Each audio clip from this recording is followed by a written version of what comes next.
Bonjour et bienvenue sur le site de l'Institut d'Histoire sociale de la société FAT. Il y a 150 ans, en 1871, éclatait la première révolution mondiale ouvrière, la Commune de Paris. En pleine guerre civile et menée par une bourgeoisie arrogante, virulente, des hommes et des femmes se sont révoltés, se sont soulevés contre le pouvoir et l'envahisseur prussien. Bref, elle le fut, cette révolution, 72 jours. Cette révolution ouvrière va construire les bases d'une république démocratique et sociale.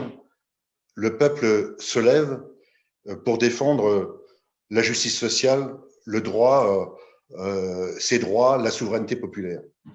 Et c'est d'ailleurs pour cela qu'il a été fortement réprimé, voire massacré. L'expression grandeur nature, pourrait-on dire, d'une lutte de classe acharnée.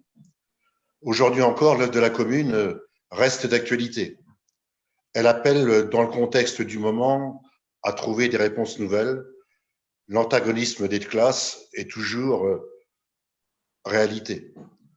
Connaître l'histoire sociale et singulièrement celle de la Commune, c'est se donner des forces supplémentaires pour mieux comprendre le présent, décider de son destin, tracer des pistes pour l'avenir.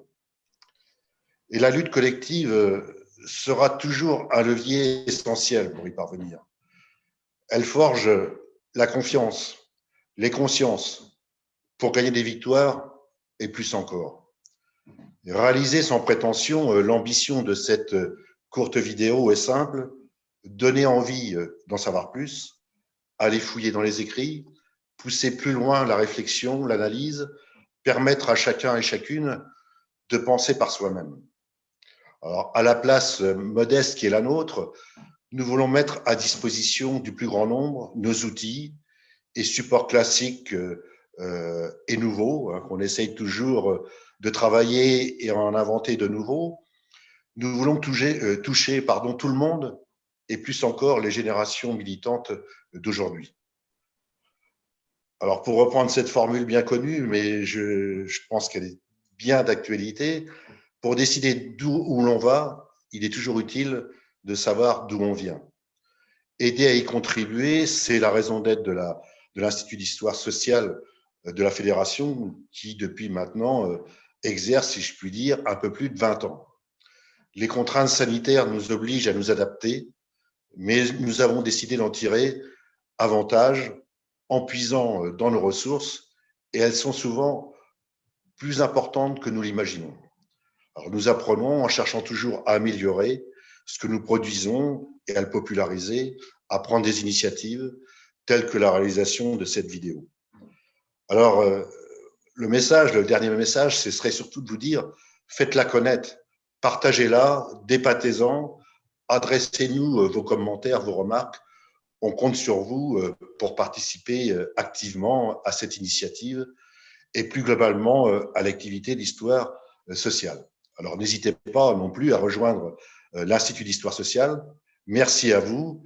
Et maintenant, place à Michèle Boulestet, directrice de notre publication Le Relais, qui va vous présenter les axes forts sur l'histoire de la Commune de Paris dans cette petite vidéo. Merci. Alors bonjour, et oui, concrètement, comment est-ce que cette initiative va se dérouler après cette présentation dont nous remercions Patrick.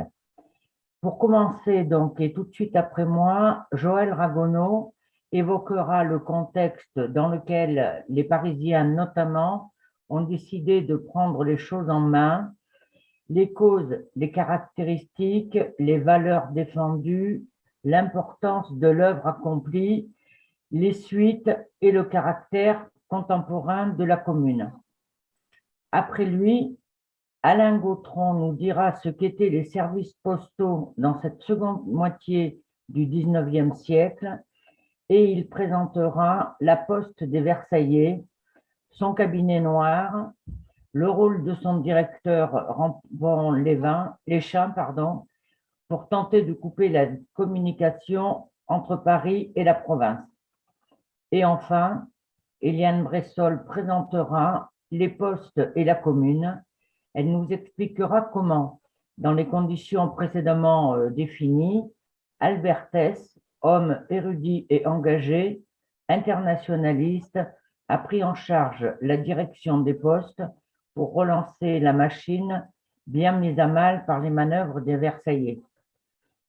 Cette visioconférence, enregistrée, donc, comme Patrick l'a dit, dans les conditions sanitaires que nous connaissons, est mise au format vidéo, sera disponible sans limite de temps sur notre site internet pour les visionnages individuels et ceux collectifs, évidemment, que vous déciderez d'organiser. J'en profite à ce stade pour remercier Jean-Marc Seller et Jean-Claude Romain, respectivement membres du bureau et membres du conseil d'administration de notre institut, pour la mise en œuvre technique de l'ensemble de ce projet. Je passe maintenant la parole à Joël. Commençons par quelques prémices chronologiques au 18 mars. Le 19 juillet 1870, la France de Napoléon III et la Prusse entrent en guerre. Guerre catastrophique pour l'empereur, marquée par le désastre de Sedan le 2 septembre 1870. Le 4 septembre, la République est proclamée à Paris et un gouvernement de défense nationale est formé. Du 20 septembre 1870 au 28 janvier 1871, Paris va connaître un siège très dur de 4 mois et qui va provoquer une terrible famine. Le 28 janvier 1871, le gouvernement de défense nationale signe l'armistice qui prévoit l'élection d'une Assemblée nationale le 8 février, mais c'est sans compter sur Paris et ses habitants qui refusent de déposer les armes. Cet élan patriotique contre la capitulation s'accompagne d'une mentalité révolutionnaire propre à Paris, point de chute des insurgés de tous les pays. Le 19 février, l'Assemblée nationale, réunie à Bordeaux et à large majorité monarchiste, nomme Thiers chef du pouvoir exécutif de la République française. La France abandonne l'Alsace-Moselle à l'Allemagne et s'engage à verser une indemnité de guerre de 5 milliards de francs.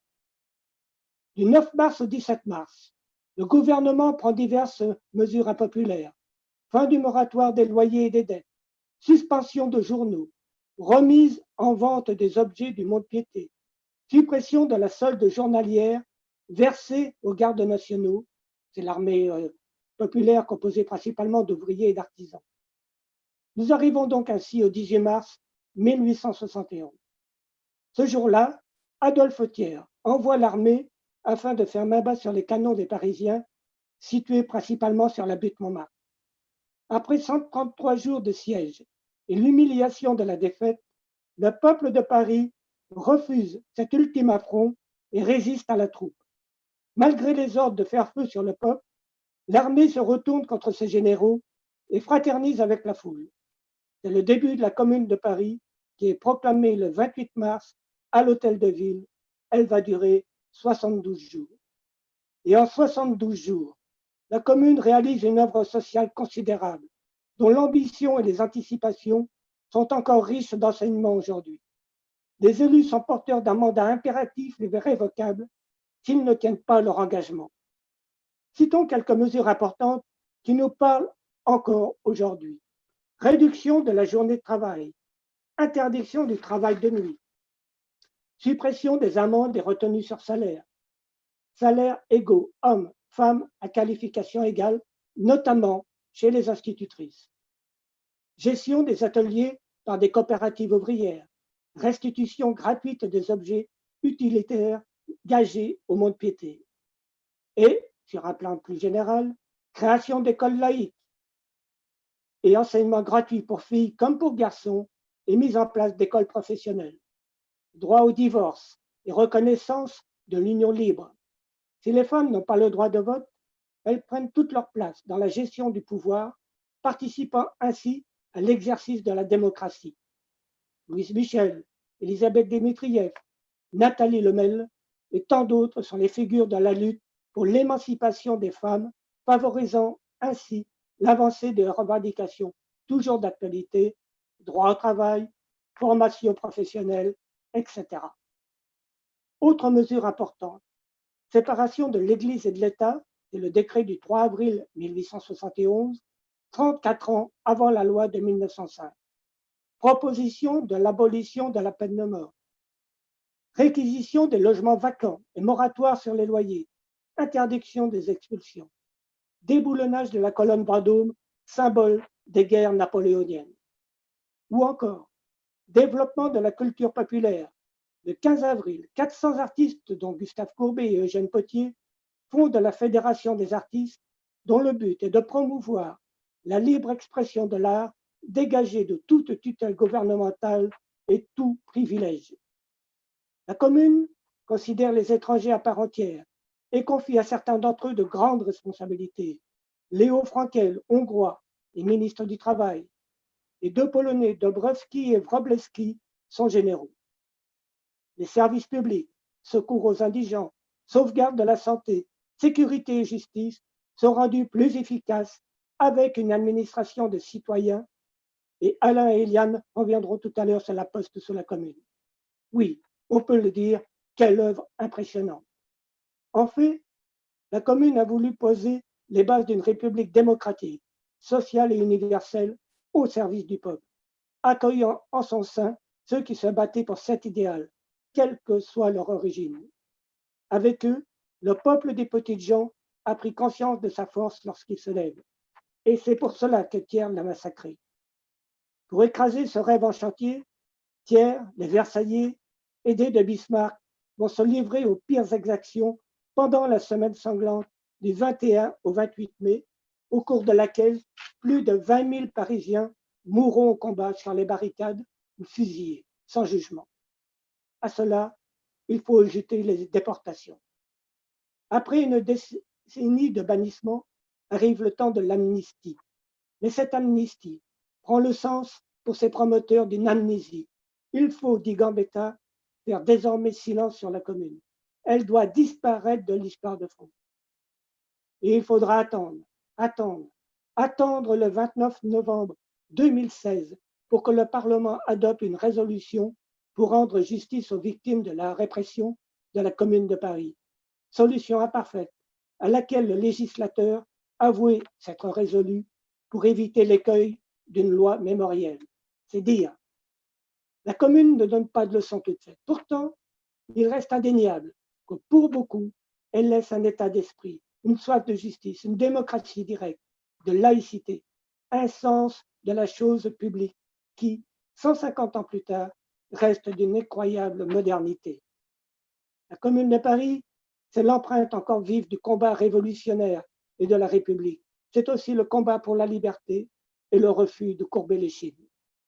Aujourd'hui, cette mémoire s'est faite histoire avec un grand H, génération après génération, faisant que la commune est plus vivante que jamais.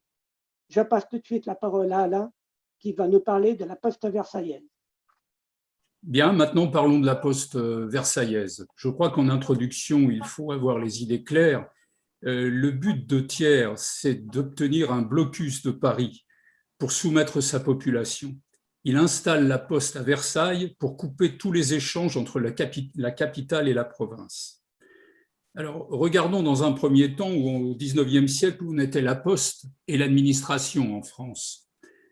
La poste est séparée du télégraphe à cette époque. Elle est alors une direction du ministère des Finances. Elle compte 5000 bureaux. Son trafic annuel est environ de 600 millions d'objets. Ce n'est pas très facile à définir, mais en recoupant les statistiques, on arrive à ce résultat.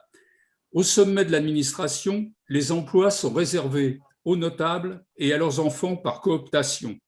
Le pantouflage fonctionne déjà. Je vais citer un exemple. En 1870, Édouard Vandal, alors patron de la Poste, quitte ses fonctions. Il entre à la tête de la Compagnie Générale Transatlantique, la CGT, spécialisée dans les messageries maritimes et créée par les frères Pereire, célèbres banquiers du Second Empire. Remarquons donc que le premier postier de France passe à la tête d'une compagnie dont la mission est la messagerie, et qu'ensuite il passe du secteur public au soutien d'une banque qui est une des principales banques du Second Empire. Clientélisme, routine, immobilisme, hiérarchie pesante marque le fonctionnement des services de l'administration dans lesquels prendre des initiatives, c'est courir le risque de mettre son avancement en danger. Voyons un petit peu qui était le directeur de la Poste versaillaise. Il est nommé par Gambetta à la fin de 1870. Il s'appelle Rampeau Léchin. Il est aussi député de Lyon. Il est décrit comme un homme de gauche. Plus précisément, il me fait personnellement penser à ces bourgeois républicains qui voulaient faire croire aux travailleurs que leur émancipation pourrait se réaliser en harmonie avec la bourgeoisie au sein d'une république fraternelle dans laquelle il serait, lui, légitime pour les représenter. Le 18 avril 1871, le Cri du peuple, c'est le journal de Vallès qu'on peut consulter encore aujourd'hui sur le site de Gallica, affirme qu'il perçoit pour cette fonction 71 000 francs par an, tandis qu'un facteur perçoit pour la même période entre 800 et 1 000 francs par an. Lors de sa première rencontre avec Alberthez, qui est lui chargé par la commune de diriger la Poste, il se montre d'abord hostile à toute autorité de la commune, puis tente de laisser croire à un compromis possible. Il est évident qu'il est en contact avec Thiers. Il cherche à gagner du temps afin que celui-ci puisse reconstituer une armée pour entrer dans Paris. Entre le 20 et le 30 mars, il fait déménager à Versailles une grande partie du matériel nécessaire au fonctionnement de la Poste, caisses, timbres et matériel divers. Sous peine de sanctions, le 29 et le 30 mars, il ordonne aux employés, pour la plupart laissés là, jusque-là sans perspective, mais désireux pour manger et d'accomplir leur mission de postier, de rejoindre Versailles. La plupart des cadres s'exécutent. Parmi eux, sans doute faut-il dégager ceux qui, en haut de la hiérarchie, ont intérêt à défendre un système qui les nourrit grassement, et tous les autres, simples rouages de la machine administrative, qui suivent enfermés dans une obéissance résignée. Voyons maintenant l'organisation de la Poste versaillaise. Toute la bonne société s'est réfugiée à Versailles. Pour se loger, pour se nourrir, c'est parfois la cohue, il y a beaucoup de monde. Pour s'occuper, ces émigrés déambulent dans la rue des Réservoirs, elle s'appelle ainsi, et s'interrogent les uns les autres sur la situation. Au fil des jours, leur passe-temps favori, c'est d'attendre l'arrivée des colonnes de communards et communards faits prisonniers qu'ils insultent, humilient, torturent sur leur passage. La Poste s'installe dans le château. Ça a dû changer les postiers parce que la réputation des bureaux de poste à cette époque-là, c'était quand même la poussière, l'étroitesse et le retard en matière de modernisation. Donc, la Poste s'installe dans le château de Versailles. Les services dans l'aile gauche, les bureaux administratifs au rez-de-chaussée, les 4 salles de l'exploitation au premier dans la galerie des batailles, sans oublier évidemment le cabinet noir, mais là, je ne sais pas où il était installé. Son but à cette Poste, empêcher la presse de la commune d'arriver en province, y faire parvenir la sienne. Dans la récente histoire des médias, Jacques Attali nous donne un aperçu du contenu de la presse versaillaise en citant un article du Figaro. J'ouvre les guillemets. Il reste à M. Thiers une tâche importante, celle de purger Paris. Jamais occasion pareille ne se présentera. On comprend pourquoi les Versaillais voulaient diffuser leurs journaux. Ensuite, il s'agissait d'empêcher la circulation des mandats afin de mécontenter la petite bourgeoisie parisienne qui était favorable à la commune, car ainsi elle ne pouvait pas effectuer de mouvement de fonds, ce qui mettait son activité économique en péril. Ceci étant, la Poste versaillaise rencontre bien des difficultés. Difficile de travailler efficacement quand la plupart des dossiers sont restés à Paris. Beaucoup de gens se plaignent de ne pas recevoir leurs journaux. Les Prussiens en détournent même pour les vendre au prix du papier. Les obstacles sont nombreux pour faire fonctionner un bureau de poste central à Versailles, car en France, tout est construit depuis Paris et doit passer par Paris. Une partie de la France est occupée, 43 départements. Cela ne facilite pas la disponibilité ni des voies ni des trains, donc difficile d'acheminer le courrier.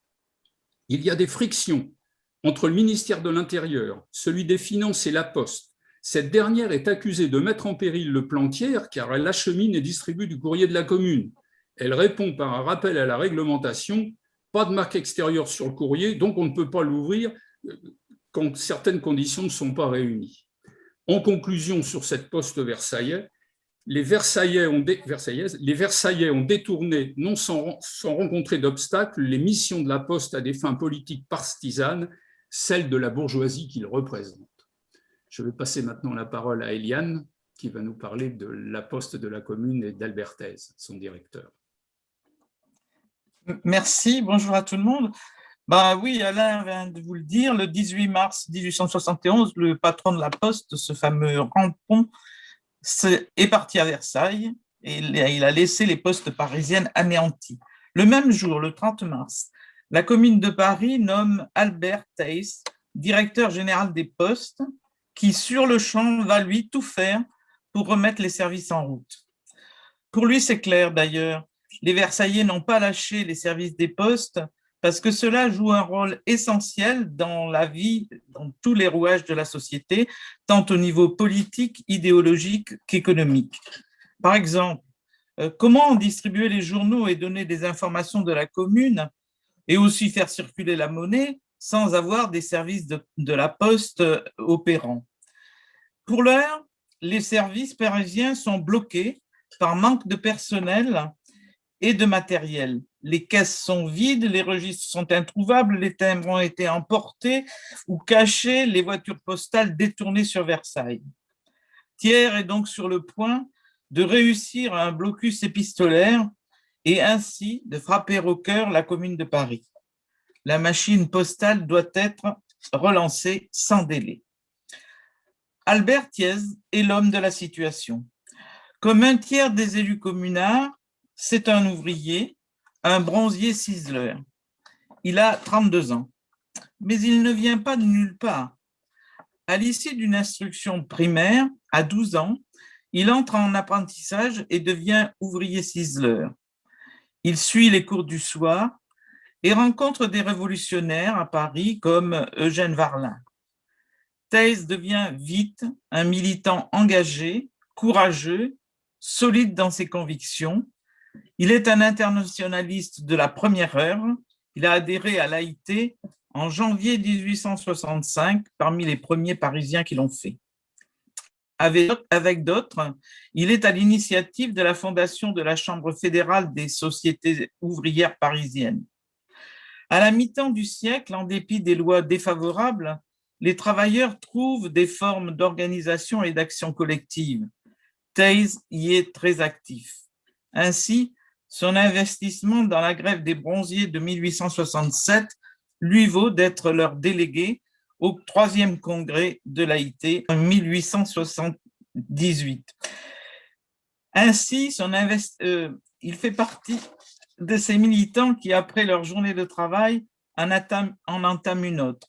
Ensemble, ils analysent, réfléchissent, lisent, écrivent les articles de propagande, préparent les grèves. Très intéressés par la question sociale, ils sont des penseurs sociaux, ceux qui tracent la voie de l'action révolutionnaire que nous connaissons encore aujourd'hui. Entre eux, les débats de fond ne sont ni rares ni seconds, comme par exemple les débats sur le machinisme et la condition des travailleurs, ou encore la place de la grève dans la lutte entre le capital et le travail, et enfin la qualité de la lutte des idées. L'action de Thèse se fonde sur l'égalité et la justice sociale, et par-dessus tout, pour lui, je le cite, l'émancipation de la classe ouvrière, qui doit être l'œuvre des travailleurs eux-mêmes, qui luttent pour l'abolition de tout régime de classe. Il rejoint ainsi les communards qui estiment de leur côté que tout doit s'effectuer au niveau local et se coordonner au niveau de l'Assemblée communale. En cette fin mars 1871, pour lui, c'est le moment de convaincre les postiers de choisir le bon camp. Certes, ceux qui ont déserté ne sont pas tous des anticommunards, mais pour l'heure, les bureaux sont quasiment vides. Pour redémarrer l'activité postale, Thèse doit stopper l'hémorragie avant de procéder au nouveau recrutement. L'affaire est délicate. Aussi, à peine nommé, il se rend à l'hôtel des postes et parcourt les services, provoquant à la fois surprise et hostilité parmi les rares facteurs et employés qui sont encore là. Mais Albert Thèse connaît les travailleurs, il sait leur parler. Il n'hésite pas à les interpeller. Il rappelle à tous qu'aucun agent ne peut s'absenter sans autorisation. Et aussi pour les rassurer, il annonce que les intentions de la commune et dit qu'ils feront tous les efforts pour réorganiser le service postal. Nous sommes convaincus qu'avec le concours de la population parisienne, dit-il, il sera promptement rétabli dans l'intérieur de Paris. Chaque service de la recette principale est remis sur pied. À leur tête, Thaïs nomme des hommes nouveaux, intègres, honorables, tout à fait capables. C'est un commis du service du départ qui, désormais, du haut de ses 30 ans, dirige la recette principale qui, au tout début d'avril, bascule dans le camp de la commune. Ainsi, peu à peu, les services parisiens sont remis en route. Comme l'avait anticipé Thiès, les premières décisions sociales de la commune portent leurs fruits et le recrutement s'opère sans difficulté majeure. Il y a 10 fois plus de volontaires que de besoins. Mais les opérations postales demandent un minimum de formation. Les nouveaux embauchés ne sont pas tous opérants du jour au lendemain. Malgré tout, Thaïs établit des nouvelles règles de recrutement basées sur les compétences afin d'éliminer les passe-droits dont a parlé Alain. Et il prédit les sinécures vont disparaître et avec elles les traitements qui grévaient si lourdement nos budgets. Cette réforme permettra d'améliorer la situation des plus pauvres d'entre vous et de travailler efficacement à la réalisation du principe socialiste, l'équivalence des fonctions. Les communards sont favorables à un recrutement des fonctionnaires par élection, concours ou examen. Mais au poste comme ailleurs, le besoin urgent de personnel ne permet pas de prendre le temps d'organiser les scrutins. En revanche, un conseil des postes est mis en place. Il est composé du directeur, du secrétaire général, des chefs de service, de 2 inspecteurs et de 2 facteurs-chefs.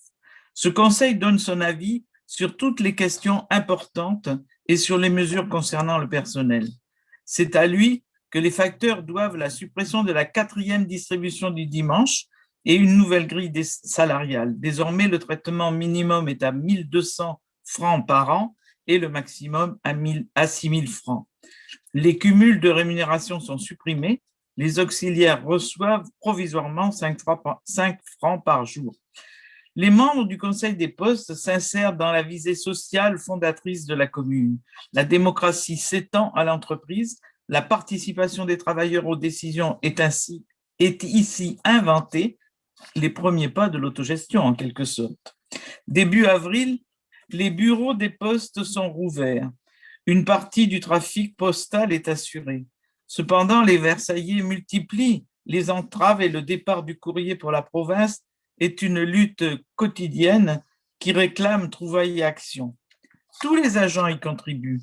Certes, les mesures sociales ont gagné leur soutien à la commune, mais la confiance et le respect de Thiès et des autres élus, la place laissée à leurs initiatives, consolide l'engagement des postiers pour la commune et l'imagination ne leur fait pas défaut.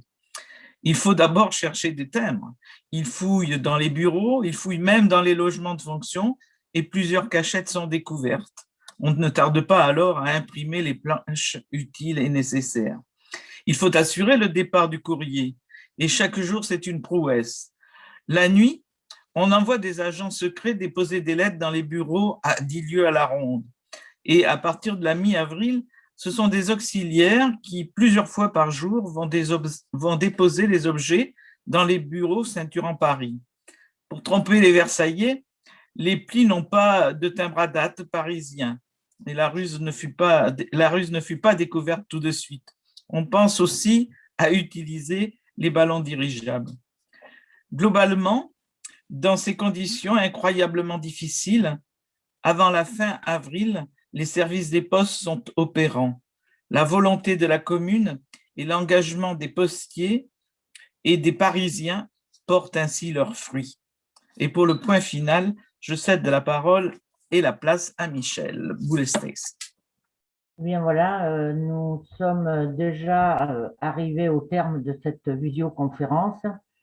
Bon, je remercie évidemment au nom de tout le monde chaque intervenant pour les éclairages qu'elle et qu'ils nous ont apportés et qui nous confortent, s'il en était besoin, dans la conviction que le combat que nous menons aujourd'hui est toujours juste et qu'il existe d'autres possibles.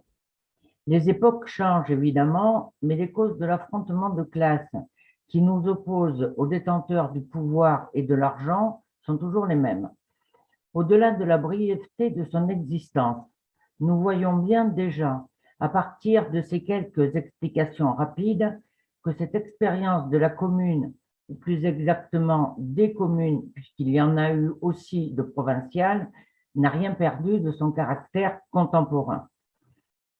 Menées dans des conditions diverses selon les zones géographiques, les luttes se sont multipliées tout au long du XIXe siècle, souvent dans la répression. Mais elles ont permis aux petites gens de se construire au fil des ans l'action ouvrière affranchie de la tutelle bourgeoise, faisant vivre les solidarités. Ils se sont dotés des outils de démocratie nécessaires à l'atteinte de leur objectif commun, la prise du pouvoir. Ils ont multiplié les lieux de rencontre, les lieux de débat, de prise de décision, lieux que la population parisienne a massivement investis, clubs, fédérations corporatistes, etc. Ils ont mis en place les conseils où les membres, souvent élus, mettaient en œuvre ces décisions et devaient en rendre compte. Ils ont inventé les bases des organisations ouvrières que nous connaissons aujourd'hui. Ils ont donné à nos valeurs et aux espoirs partagés leurs lettres de noblesse. L'égalité, la fraternité, la laïcité, la citoyenneté pour tous les hommes au même niveau, certes, mais aussi pour les femmes et pour les immigrés, l'accès pour tous à la culture, l'enseignement gratuit et obligatoire, même pour les filles, la reconnaissance de l'union libre, etc. Ils ont donné une définition à la notion de service public.